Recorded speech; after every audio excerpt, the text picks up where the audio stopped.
Welcome dear rockers, कैसे हो आप सभी। तो आज हम देखने वाले हैं कर्णिका। तो कहानी की शुरुआत में हमें एक बच्ची को दिखाया जाता है जिसे उसके दादाजी कुछ बता रहे होते हैं। वो इस बच्ची से बताते हैं कि बेटा, हमारे पास इस हवेली की तरह एक और पुरानी हवेली है जिसमें मेरे माता पिता रहा करते थे। उस हवेली के पास आर्यवैद नाम का एक पेड़ था जिसके नीचे शेषनाग की एक मूर्ति थी और उनकी पूजा भी की जाती थी। अब एक दिन हुआ ये कि उस मूर्ति को किसी ने चुरा लिया, जिसके बाद वो पेड़ भी सूख गया, उसके सारे पत्ते गिर गए, मगर उनमें लगे फल एकदम ताजा थे। उन फलों को देखकर मेरे पिता ने जब उन्हें तोड़ा और कपड़े में लपेटकर कमरे में रख दिया। फिर कुछ दिनों के बाद जब उन्होंने उस कमरे में देखा तो पता है वहाँ क्या देखा? वहाँ पर कपड़े में लिपटे हुए इन फलों से नीले रंग की रोशनी निकल रही थी। जब उन्होंने कपड़े को हटाकर देखा तो वो फल खास और कीमती रत्नों में बदल गए थे जिसे अयारुदम कहा जाता था। और फिर दोस्तों वो बच्ची अपनी अंगूठी को देखती है जिसमें वही अयारुदम होता है। आगे उस बच्चे के दादा उसे बताते हैं कि ज्योतिषों ने जब ये देखा तो उन्होंने इस कीमती रत्नों को छुपाने की सलाह दी, क्योंकि अगर किसी को भी इनके बारे में पता चल गया और ये चोरी हो गए तो दोस्तों इससे इनके परिवार का खात्मा हो जाएगा। इसीलिए वो आगे कहता है कि मैंने और तुम्हारे पिता ने इस हवेली का निर्माण कराया जिसके एक सीक्रेट चैम्बर में हमने इन रत्नों को आज भी संभाल के रखा हुआ है। यहाँ से सीन चेंज होता है जहाँ पर अम्मू नाम की एक लेखिका के ऊपर किसी ने जानलेवा हमला किया होता है। हालांकि उसकी जान नहीं गई पर वो हॉस्पिटल में है। पुलिस अभी भी तलाश कर रही है कि आखिर किसने यह हमला किया। तो जब अम्मू पर यह हमला हुआ ना दोस्तों, तब वो अपने कमरे में थी और घर उसके पिता के अलावा कोई नहीं था। पुलिस अम्मू के पिता से पूछताछ करती है तो पुलिस को पता चलता है कि अम्मू एक कहानी लिख रही थी और जब से उसने ये कहानी शुरू की थी तब से वो परेशानी में थी। इस कहानी को लिखने से अम्मू के दोस्त ने भी उसको मना किया था। तो अम्मू की दोस्त पुलिस को बताती है कि अम्मू को सपने में एक मेंशन और एक लड़की दिखाई देती थी। यही कारण था कि अम्मू ने इस हवेली और इस लड़की की कहानी को लिखना चालू कर दिया, क्योंकि उसकी ये कहानी सच्ची थी। ऐसी हवेली सच में थी और सच में उसके अंदर किसी लड़की ने अपनी जान दे दी थी। कहा जाता है कि उस लड़की की आत्मा अपने प्रेमी के इंतजार में अभी भी उस हवेली में कैद है। तो फिर क्या था, ये सुनने के बाद अम्मू चली गई उस कहानी को लिखने के लिए हवेली में, जहाँ पे कहा जाता है कि उस लड़की के अलावा यहाँ एक और मौत हुई थी। और दोस्तों अब दिखाते हैं कि अम्मू को दिन के उजाले में ना एक कमरे से किसी के नाचने और गाने की आवाज आती है और जब अम्मू उस कमरे में जाकर देखती है तो उसे अपने सामने एक लड़की की आत्मा दिखाई देती है जो कि चंद पलों में हो जाती है गायब। अम्मू भी काफी डर जाती है, इसीलिए वो बाहर वहां से आ जाती है। अब यहाँ से आगे अम्मू के पिता बताते हैं कि इसी के बाद अम्मू वापस लौटी और अगले दिन किसी सफर पर अपने दोस्त सिद्धार्थ के साथ निकल गई। फिर वहां से जब वो वापस आई तो उसके साथ सिद्धार्थ था जिससे अम्मू हंस हंस कर बातें कर रही थी। मगर उसके जाने के बाद मैंने अम्मू के चेहरे पे अजीब सी चिंता देखी। अगले दिन अम्मू अकेले कहीं गई और शाम को 6 बजे लौटी। वो आते ही पहले कुछ लिख रही थी और लिखने के तुरंत बाद ही वो कुछ टाइप करने में लग गई। अम्मू का पिता कहता है कि मुझे कुछ समझ नहीं आ रहा था, इसलिए मैंने जब तक अम्मू जाग रही थी तब तक नीचे बैठकर टीवी देखने की सोची। मगर कुछ देर के बाद अम्मू के चिल्लाने की आवाज आई और जब मैं ऊपर जाकर देखा तो मेरी बेटी जमीन पर पड़ी हुई थी। फिर मैं उसे तुरंत हॉस्पिटल पहुंचाया। दोस्तों पुलिस को पता चल जाता है कि अम्मू खतरे से बाहर तो है फिलहाल, लेकिन अभी उसे होश नहीं आया। लेकिन पुलिस को कहीं से तो अपनी इन्वेस्टिगेशन शुरू करनी थी।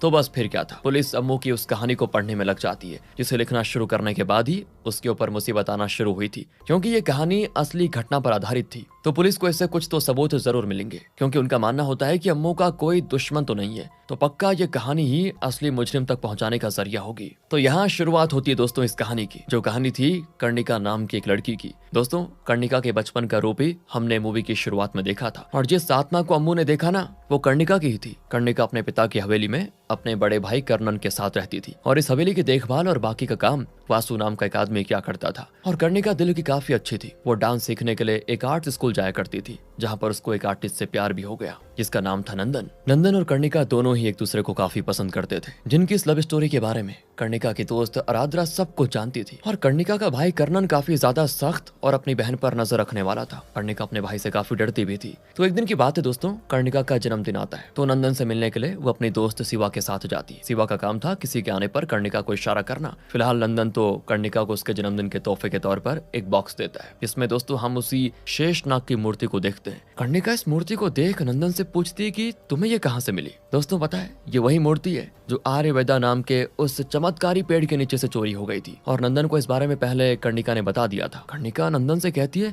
तुम आज हवेली में आ जाना, मुझे तुम्हें कुछ दिखाना है। इसी दौरान दोस्तों वहाँ पर कर्णन आ जाता है, जिसको देखकर कर्णिका शिवा को मूर्ति वाला वो बॉक्स देकर खुद चली जाती है। अब रात में नंदन कर्णिका के कहे अनुसार चुपके से उससे मिलने के लिए हवेली में आ जाता है। यहाँ वो बातों ही बातों में कर्णिका से कहता है कि मैं अगले जन्मदिन में तुम्हें तुम्हारे गले के नेकलेस से भी महंगा नेकलेस बनवा कर दूंगा। ये सुनते ही कर्णिका हंसने लग जाती है और नंदन से कहती है कि इस नेकलेस में लगा हुआ ये अयोरोदम रत्ना इतना महंगा है ना, क्या बताऊं, तुम कभी उतना कमा भी नहीं पाओगे। इतना कहने के बाद कर्णिका दीवार पर लगे एक व्हील को घुमाती है, जिससे पास की अलमारी के अंदर एक खुफिया दरवाजा प्रकट होता है और उस दरवाजे को खोलकर कर्णिका नंदन को अंदर लेकर जाती है, जहाँ बिल्कुल अंधेरा होता है। अब इस खुफिया जगह को देखकर नंदन कहता है कि तभी सब इस महल को रहस्यमय महल कहते हैं। तो कर्णिका कहती है ये कुछ भी नहीं है, हमारा पुश्तैनी महल इससे भी ज्यादा रहस्यों से भरा हुआ है। फिर ये लोग चलते चलते एक कमरे में पहुंच जाते हैं, जहाँ सामने एक बक्सा होता है जो कि लॉक है, लेकिन इस बक्से को खोलने के लिए कोई चाबी नहीं है, बल्कि कर्णिका की अंगूठी की जरूरत पड़ती है। उसके जरिए ये बॉक्स खुल जाता है। तो यहाँ अंदर दोस्तों काफी सारे उसी तरह के रत्न मौजूद होते हैं, जिनको देखकर नंदन की आंखें फटी की फटी रह जाती हैं। और हवेली के इस रहस्य के बारे में कर्णिका और कर्णन के अलावा किसी को पता नहीं था, इसलिए उसने नंदन से वादा किया कि तुम इसके बारे में किसी को नहीं बताओगे, ओके। कर्णिका उस बॉक्स में अपने गले का हार उतार कर रख देती है, क्योंकि आज उसका जन्मदिन था ना, इसलिए उसको यह हार पहनने को मिला। और काफी पहले की बात है, एक चोर ने इन रत्नों को चुराने की कोशिश की थी, मगर उसे कर्णिका के पिता ने पकड़ लिया था, और तभी से कर्णिका को कभी कभी इजाजत मिलती है ये पहनने के लिए। अभी दोस्तों ये लोग बात ही कर रहे थे कि तभी इनको कर्णन की गाड़ी की आवाज आती है, जिसको सुनते ही दोनों वहां से बाहर आ जाते हैं और कर्णिका नंदन को छुपकर भाग जाने के लिए कह देती है। इधर जब कर्णन घर आता है तो उससे वासु कहता है कि यहाँ पर तुम्हारा कोई दोस्त नहीं है, ऊपर से तुमने गलत, नशेड़ी और आवारा लोगों का साथ किया हुआ है। इतनी देर से घर आ रहे हो, बताओ क्या तुम्हें पता नहीं है कि तुम्हारी एक जवान बहन भी है। कर्णन कहता है कि मेरे मैटर में आप ना बोलिए, और रही बात कर्णिका की तो मैं उसको संभाल लूंगा। इतना कहकर कर्णन अंदर चला जाता है। इसी दौरान जब वो खिड़की की तरफ देखता है ना, तो उसे वहां से नंदन भागते हुए दिखाई देता है, जिसको देखकर कर्णन उसका पीछा करता है, और काफी दूर पीछा करने के बाद आखिरकार वो उसे पकड़ लेता है। उसे पकड़ने के बाद कर्णन पहले उसे खूब मारता है और लगातार पूछता है कि तुम हवेली में इतनी रात क्यों आए थे। यहाँ कर्णन की मार खाने से बचने के लिए नंदन बोल देता है कि मैं कर्णिका से मिलने के लिए यहाँ पर आया हुआ था, और कर्णिका का नाम सुनते ही कर्णन नंदन को और भी ज्यादा मारने लगता है। वो तो नंदन को जान से मार डालता, लेकिन तभी कर्णन को उसका दोस्त रोक लेता है। साथ ही कर्णन नंदन से कहता है कि अगर आज के बाद इस गांव में भी कहीं दिखाई दिए तो मैं तुम्हारी जान ले लूंगा। बस दोस्तों, अगली सुबह होते ही नंदन गांव छोड़कर चला जाता है, लेकिन उसने आराधना के जरिए, जो कि कर्णिका की दोस्त है, उसके जरिए कर्णिका को एक खत भिजवाया होता है, जिसमें उसने लिखा होता है कि मुझे यहाँ से जाना होगा, तुम्हारे भाई के रहते हम एक नहीं हो सकते, इसलिए कर्णिका तुम मुझे भूल जाओ। ये पढ़कर कर्णिका बुरी तरह से रोने लग जाती है। इसी बीच दोस्तों, कर्णन ने आराधना का कर्णिका से मिलना और कर्णिका का डांस क्लास जाना सब कुछ छुड़वा दिया था। मतलब कर्णिका अपने घर में कैद हो चुकी थी। अब कर्णिका ने काफी दिनों से कुछ खाया भी नहीं होता, जिसे वासु समझाने की कोशिश करता है, लेकिन कर्णिका कुछ भी खाने से मना कर देती है। फिर वासु इस बारे में कर्णन से जाकर पूछता है कि तुम्हारी बहन कुछ नहीं खा रही है, वो कोई दुश्मन नहीं है तुम्हारी, उसको समझाओ, जो भी हुआ उसको भुलाकर माफ कर दो उसे। ये सुनकर कर्णन कहता है कि वो मेरी भी बहन है, लेकिन उसके कमरे से एक अनजान आदमी मौजूद था, ये कोई नॉर्मल बात तो नहीं है, मगर मैं अपनी बहन से प्यार भी तो करता हूँ। इतना कहकर कर्णन खुद अपने हाथ से खाना लेकर कर्णिका के कमरे में जाता है, जहाँ पे वो देखता है कर्णिका की लाश। शायद कर्णिका ने यहाँ खुद की जान ले ली थी, जो देखकर कर्णन एकदम से शॉक। अब दोस्तों, इस कहानी को पढ़ने के बाद पुलिस अपनी तफ्तीश में लग जाती है, तो उसे पता चलता है कि असल सच्चाई कुछ और है, जो कि शायद अम्मू ने कहानी में नहीं लिखी। दरअसल जो नंदन था ना, वो असल में कर्णिका से प्यार नहीं करता था, बल्कि उसने कर्णिका से प्यार का नाटक उसके घर में इन रत्नों को चुराने के लिए किया। और जब कर्णिका ने नंदन को वो रत्न दिखाए थे, तो उस दौरान कर्णन आ गया था, है ना। तो कर्णिका ने उस बॉक्स को वापस से बंद कर दिया था, लेकिन यहाँ नंदन ने हाथ लगाकर बॉक्स को बंद होने से रोका, और साथ ही जल्दी से कुछ रत्न और जो भी स्टोन्स थे सब चुरा लिए, जिसे उस समय उसने एक आदमी को दे दिया, क्योंकि नंदन को इस काम को करने के लिए पैसे मिले थे। पुलिस सब नंदन को पूछताछ करके छोड़ देती है। हालांकि उनको पता है कि नंदन कुछ छिपा रहा है, लेकिन पुलिस फिलहाल चुप रहती है। और पुलिस को अम्मू के दोस्त सिद्धार्थ ने कुछ तो बताया था, लेकिन पुलिस अभी कुछ और जानना चाहती थी। साथ ही उनके पास इसका सबूत नहीं था कि नंदन ने अम्मू को मारने की कोशिश की है। अब पुलिस को दोस्तों अम्मू की चीजों से एक पेन ड्राइव मिलती है, जिसमें कुछ वीडियोस होते हैं। दरअसल अम्मू के पीछे पिछले कुछ दिनों से एक गाड़ी लगी हुई थी, जिसमें 3 लोग बैठे होते हैं। उनमें से एक का नाम होता है सैमुअल। सैमुअल असल में एक गुंडा है दोस्तों, जिसे एक बार अम्मू ने किसी बात के लिए धमकाया भी था और कहा था कि तुम्हारे पास सिर्फ 24 घंटे हैं। अब ये कहानी में कौन सा नया मोड़ आ चुका है पर्दा उठाने के लिए। पुलिस सब अम्मू की उस राइटिंग को देखने लगती है, जो कि अम्मू ने एक रात पहले सिस्टम पर टाइप करके किया था, वो भी हड़बड़ी में।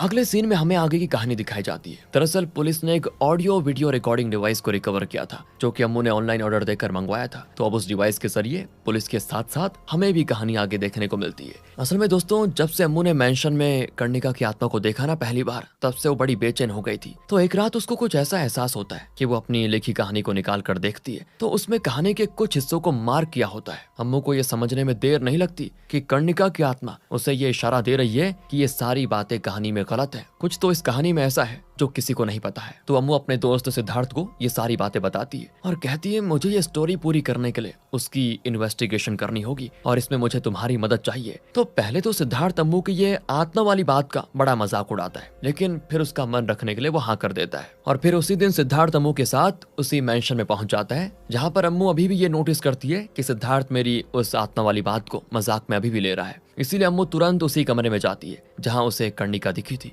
तो अम्मू मन ही मन कर्णिका की आत्मा से कहती है अगर तुम यहीं पे हो तो अपने होने का सबूत दो ताकि तुम्हारी कहानी को पूरा कर सकूं। लेकिन सरप्राइजिंगली कुछ नहीं होता। यहाँ सिद्धार्थ अम्मू को चलने के लिए कह देता है कि कुछ नहीं है चलो, लेकिन उसके पीछे मुड़ते ही अम्मू और सिद्धार्थ दोनों को ही घुंघरुओं की आवाज आती है, जिसे सुनकर अम्मू एकदम खुश हो जाती है और सिद्धार्थ हो जाता है शॉक। तो अब ये लोग कर्णिका और उसके परिवार के बारे में वहाँ पड़ोस की महिला से पूछताछ करते हैं, जो बताती है कि कर्णिका के माता पिता की मौत एक एक्सीडेंट में मंगलोर जाते वक्त हुई थी, जिसके बाद से कर्णिका का भाई कर्णन एकदम से बदल गया था। वो गलत लोगों के साथ उठने बैठने लग गया था, पीने लगा था और रोज घर देर में आता था। यहाँ तक कि वो अपनी बहन का भी कुछ खास ख्याल नहीं रखता था। और फिर धीरे धीरे कर्णन से कर्णिका डरने लगी थी। बाकी जब नंदन और कर्णिका के बारे में कर्णन को पता चला तो उसने अपनी बहन पर सख्ती दिखाई, जिसकी वजह से कर्णिका ने अपनी जान दे दी। साथ ही इस घटना के कुछ दिनों के बाद कर्णन को न जाने क्या हो गया कि उसने वासु को ही जान से मार डाला, जिन्हें वो अपने पिता की तरह मानता था, उन्हें मार डाला। बताओ, वासु के खून के इल्जाम में पुलिस ने कर्णन को अरेस्ट कर लिया और सारे सबूत कर्णन के खिलाफ तो थे ही, तो उसको 7 साल की कैद हो गई। अब आगे दोस्तों,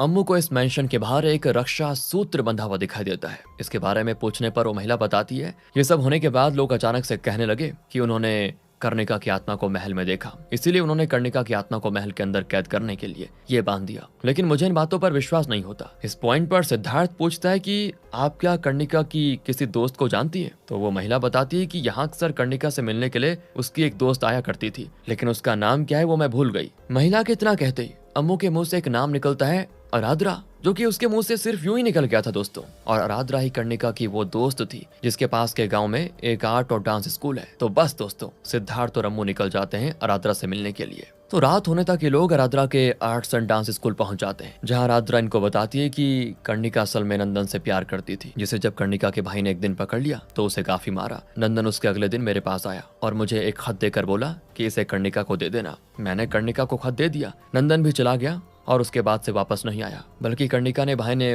उसको घर से निकलने या किसी से भी मिलने जुलने पर रोक टोक लगा दी थी। उन्होंने तो मुझे भी कर्णिका से नहीं मिलने दिया और फिर कर्णिका ने वो गलत कदम उठा दिया जो किसी को उम्मीद नहीं थी। कर्णिका की मौत के फिर कुछ दिनों के बाद मैं भी यहाँ से चली आई और अपना आर्ट्स एंड डांस स्कूल यहाँ खोल लिया। मैं जिस स्कूल में डांस सीखती थी ना, नंदन वहाँ आर्ट्स टीचर हुआ करता था और साथ ही वो पास ही के एक मंदिर में भजन वगैरह गाने का काम भी करता था। अब दोस्तों, अम्मू आराधना से नंदन की फोटो मांगती है, पर आराधना के पास उसकी कोई फोटो नहीं होती और ना ही ये पता है कि वो गांव से निकल कर कहाँ गया। अब ये सारी चीजें बताने के बाद आराधना इन दोनों को कहती है कि आज यहीं रुक जाओ। फिर अगली सुबह सिद्धार्थ और अम्मू जब जाने के लिए रेडी होते हैं तब वहाँ पे आराधना आती है। उसी वक्त उसके स्कूल के आर्ट्स टीचर अंदर जा रहे होते हैं, तो उनको देखकर अम्मू के दिमाग में एक आइडिया आता है। वो उन आर्ट्स टीचर से आराधना के बताए अनुसार नंदन का एक स्केच बनवाती है। आराधना ने बताया था कि नंदन एक मंदिर में भजन गाने का काम करता था, तो अम्मू उस जगह पर फोन लगाती है जहां इन्हें एक आदमी नंदन के बारे में बताता है। दोनों तुरंत उससे मिलने के लिए पहुंच जाते हैं, जो बताता है कि ये सब होने के बाद नंदन एक बार यहाँ वापस जरूर आया था। तो उस समय नंदन के दोस्त ने नंदन को ये बताया था कि भाई देख, मेरे गाँव में कुछ काम है तो मुझे जाना होगा।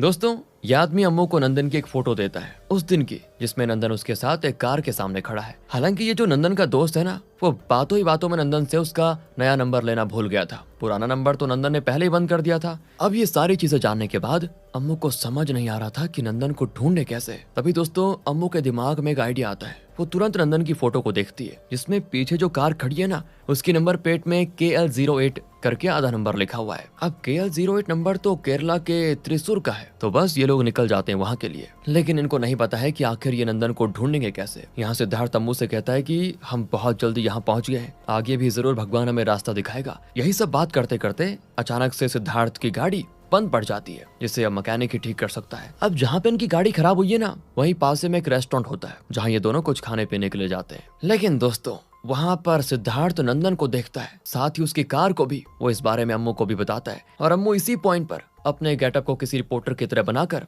नंदन से पूछताछ करने जाती है और सिद्धार्थ को वहीं बैठे रहने के लिए कह देती है। अम्मू नंदन से कहती है, मैं मैगजीन्स के लिए आर्टिकल लिखती हूँ और मैं इस वक्त कर्णिका की कहानी लिख रही हूँ, तो अब मैं जो तुमसे पूछना चाहती हूँ मुझे सच सच बताओ, नहीं तो यहाँ से तुम्हें पुलिस घसीटते घसीटते लेकर जाएगी। अम्मू नंदन से पूछती है, ये बताओ तुम दोबारा गाँव में वापस क्यों गए थे। दोस्तों इसी के साथ कहानी प्रेजेंट में आती है, जहाँ यही सेम सवाल पुलिस भी नंदन को मार पीट कर पूछ रही है। तब नंदन बताता है कि उसने जो भी कर्णिका के साथ किया उसको लेकर उसे पछतावा हो रहा है, तो वो कर्णिका से आखिरी बार मिलकर उससे माफी मांगने के लिए गया था। लेकिन जब वो कर्णिका के कमरे की तरफ पहुंचा तो उसने देखा कि कोई शख्स कर्णिका को बेरहमी से मार रहा है, और इस पॉइंट पर कर्णिका को बचाने के बजाय नंदन ने चुप रहना सही समझा, क्योंकि वो डर गया था। और यहाँ ये रिवील होता है कि कर्णिका ने अपनी जान खुद नहीं दी बल्कि उसका मर्डर हुआ था। तो नंदन आगे कहता है कि देखिए सर, पहली बार मैंने इसीलिए आपसे बोला कि मैं अम्मू को नहीं जानता, क्योंकि मैं सैमुअल से डर गया था। अगर उन लोगों को पता चला कि मैंने उनके बारे में आपको बताया है तो वो लोग मुझे जान से मार देंगे। तो पुलिस पूछती है, तुम किसकी बात कर रहे हो। नंदन कहता है, वही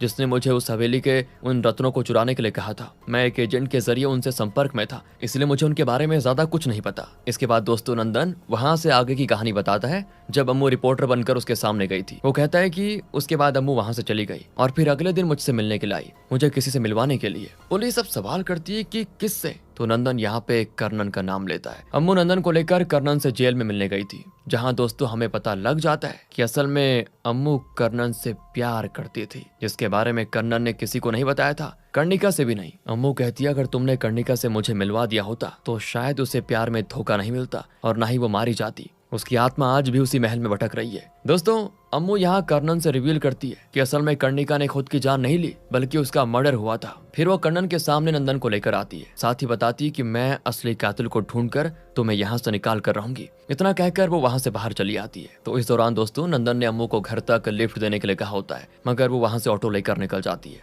और अम्मू ने ये ऑटो करीब 12 बजे लिया था और वो घर करीब 6 बजे शाम को लौटी, और रात में किसी ने उसको जान से मारने की कोशिश की। मतलब जेल के बाद अम्मू कहीं और भी गई थी। पुलिस अब नंदन के जरिए उस ऑटो वाले तक पहुंच जाती है, जो कि पुलिस को बताता है कि उसने अम्मू को किसके घर पे छोड़ा था। अब दोस्तों आगे दिखाया जाता है कि अम्मू असल में ऑटो से जब जा रही थी तब उसने सैमुअल की गाड़ी को एक एस्ट्रोलॉजर के घर से निकलते हुए देखा था। सैमुअल वही था दोस्तों जिसकी गाड़ी अक्सर अम्मू का पीछा करती थी, और साथ ही सैमुअल के बारे में अम्मू को नंदन ने बता दिया था। वही वो था दोस्तों जिसने नंदन को उन रत्नों को चुराने के लिए कहा था। तो फिलहाल अम्मू जाकर उन एस्ट्रोलॉजर से मिलती है और उन्हें सब कुछ बता देती है। दरअसल दोस्तों इन्हीं ने सैमुअल के कहने पर कर्णिका की आत्मा को बांधा था, जिस वजह से वो उस कमरे में कैद होकर रह गई, और अब सैमुअल कर्णिका की आत्मा को पूरी तरह से बंधवाना चाहता है। तो एस्ट्रोलॉजर ये भी कहते हैं अम्मू से कि अब तक तुम यहाँ जो पहुंची हो ना, खुद से नहीं पहुंची, बल्कि कर्णिका ने तुम्हारी हर उस जगह पे मदद की जहाँ भी तुम फंसी थी, चाहे उस कहानी पर गलती दिखाना हो या फिर तुम्हारे मुंह से आराधना का नाम निकलवाना हो। यहाँ तक कि कार की नंबर प्लेट देखने का आइडिया भी तुम्हें अचानक से आ गया। फिर तुम्हारी गाड़ी का उस जगह खराब होना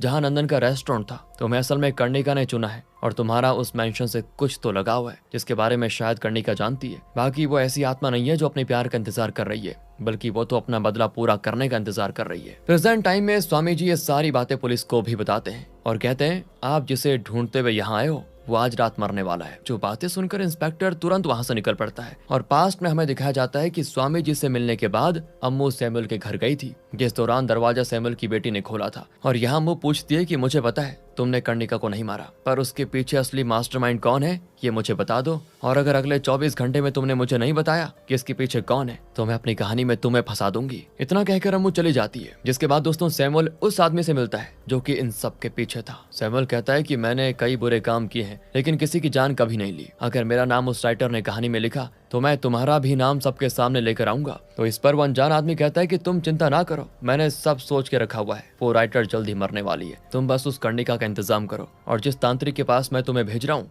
वहां चले जाओ। जिसके लिए दोस्तों सैमुअल मान गया था। तो प्रेजेंट में पुलिस सैमुअल की बेटी से पूछताछ कर रही होती है, क्योंकि सैमुअल वहां पे नहीं होता, वो शायद शहर से बाहर गया हुआ है। उसका नंबर भी स्विच ऑफ आता है। इसी बीच इंस्पेक्टर की नजर एक फोटो पर पड़ती है जिसमें सैमुअल की बेटी ठीक वही हार पहने खड़ी है जो कि कर्णिका पहना करती थी। तो पुलिस के पूछने पर सैमुअल की बेटी बताती है, ये हार तो मुझे एक अंकल ने मेरे बर्थडे पे दिया था। पुलिस की और पूछने पर वो बच्ची उन्हें उस आदमी के बारे में बता देती है जिन्होंने एक गिफ्ट दिया था। और दोस्तों यहाँ पे एक और चीज रिवील होती है कि जो सैमुअल है ना, ये असल में कर्नन का वही दोस्त है जिसके साथ सभी लोग उसको रहने से मना करते थे उस समय। कर्नन ने नशे की हालत में सैमुअल को हवेली के राज और उन गहनों के बारे में सब बता दिया था। इसी वजह से सैमुअल ये सब जान पाया। खैर पुलिस यहाँ से उस आदमी के घर पहुंच जाती है जिसके लिए सैमुअल काम कर रहा है, लेकिन वहां से पुलिस को पता चल जाता है कि वो आदमी सैमुअल के साथ उसी मेंशन में गया हुआ है जहां पर कर्णिका की आत्मा भटक रही है। साथ ही पुलिस को ये भी पता चलता है कि कर्णन जेल से भाग गया है, जो कि जेल से भागकर सीधे अपने मेंशन में आता है और देखता है कि हवेली का खजाना चोरी हो गया है। इसी दौरान दोस्तों हम सैमुअल को एक आदमी के साथ मेंशन में दाखिल होते हुए देखते हैं। इसका नाम है विनोद,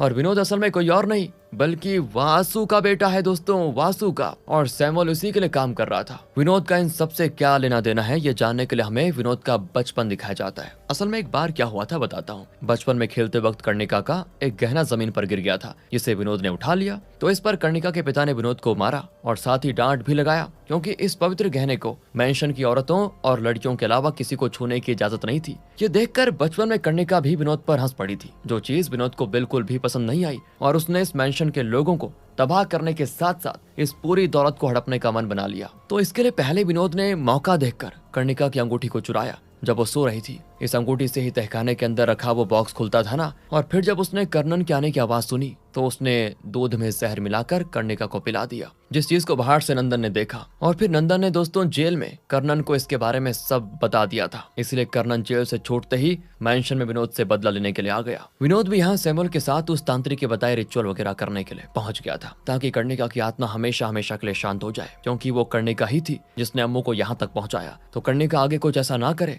इसलिए विनोद चाहता है कि वो मर जाए, मतलब उसकी आत्मा खत्म हो जाए। और इस दौरान हमें ये भी पता चल जाता है कि कर्णिका को मारने के 2 दिन के बाद जब विनोद तहखाने से बचा हुआ खजाना, यानी जो नंदन नहीं उठा पाया वो खजाना चुराने के लिए गया था ना, तब उसे वासु ने देख लिया। और इस पॉइंट पर विनोद ने अपने पिता को भी मार डाला। उसने दोस्तों अपने बाप तक को नहीं छोड़ा, और उसने वासु को मारा था कर्णन के चाकू से, जिस पर उसी की उंगलियों के निशान भी थे, न कि विनोद के। और इसी कारण कर्णन को जेल हो गई। इधर कर्णिका की आत्मा बेसब्री से इस पल का इंतजार कर रही होती है, लेकिन वो कमरे से बाहर नहीं निकल सकती थी। और वहीं इसी दौरान विनोद के सामने कर्णन आ जाता है। उधर पुलिस भी इसी तरफ आ रही होती है। तो उस तरफ कर्णन और विनोद में लड़ाई शुरू हो जाती है, जिसमें पहले तो कर्णन जीत रहा होता है, पर बाद में कर्णन पे विनोद हावी हो जाता है। वो कर्णन को बुरी तरह मारने के बाद उसको मारते ही जाता है। और इस दौरान सैमुअल ने कर्णन का हाथ पकड़ा होता है। और दोस्तों यहाँ पे ये भी रिवील होता है कि कर्णन के माता पिता की मौत एक एक्सीडेंट में नहीं, बल्कि विनोद की साजिश की वजह से हुई थी। उसी ने गाड़ी में गड़बड़ी करके उनको मार डाला था। बाकी रही बात अम्मू की, तो उसे भी विनोद ने मारने की कोशिश की, मगर सही समय पे वहाँ अम्मू के पिता आ गए और वो बच गई और अभी हॉस्पिटल में है। इसके बाद दोस्तों विनोद की आखिरी मुठभेड़ होती है कर्णन के साथ, और यहाँ कर्णन विनोद को जान से मारकर अपनी बहन का बदला ले लेता है, जिसके बाद कर्णिका की आत्मा को आखिरकार संतुष्टि मिल जाती है। हॉस्पिटल में जेल जाने से कर्णन बेहोश पड़ी अम्मू से मिलता है। इंस्पेक्टर कर्णन से कहता है कि तुम्हें अब सिर्फ 2 साल तक की सजा होगी, तुम जल्दी आजाद हो जाओगे। इन सब में सैमुअल भी पुलिस के सामने सरेंडर कर देता है। आखिर में कर्णिका की आत्मा जब खुशी खुशी जा रही होती है, तभी उसे पीछे से किसी की आवाज आती है, जो कि कर्णिका का नाम पुकार कर उसे रोकती है। इसके बाद दोस्तों सिद्धार्थ को दिखाया जाता है, जो कि मन ही मन कह रहा होता है कि अम्मू जब तुम्हें होश आएगा ना, तब तुम शायद खुश नहीं होगी, क्योंकि शायद तुम्हारा मकसद पूरा नहीं हुआ। तुम्हारा उस हवेली के साथ कर्णिका के पूर्वजों की पुरानी हवेली और उस शेषनाग देवता की मूर्ति से कुछ लेना देना तो जरूर है। हालांकि आखिरी बार उस शेषनाग की मूर्ति को हमने कर्णिका के एक दोस्त शिवा के हाथों में देखा था। अब न जाने क्या होने वाला है, और वो प्राचीन मूर्ति कहाँ है, जो कि किसी खजाने, नाग या जेवरात से कीमती है। तो बस दोस्तों इसी सेकंड पार्ट के सस्पेंस के साथ मूवी यहाँ पे खत्म हो जाती है, और जैसे आता है हम आपके लिए लेकर आ जाएंगे। मिलते हैं आपसे अगली वीडियो में। ध्यान रखिए अपना। Thanks for watching.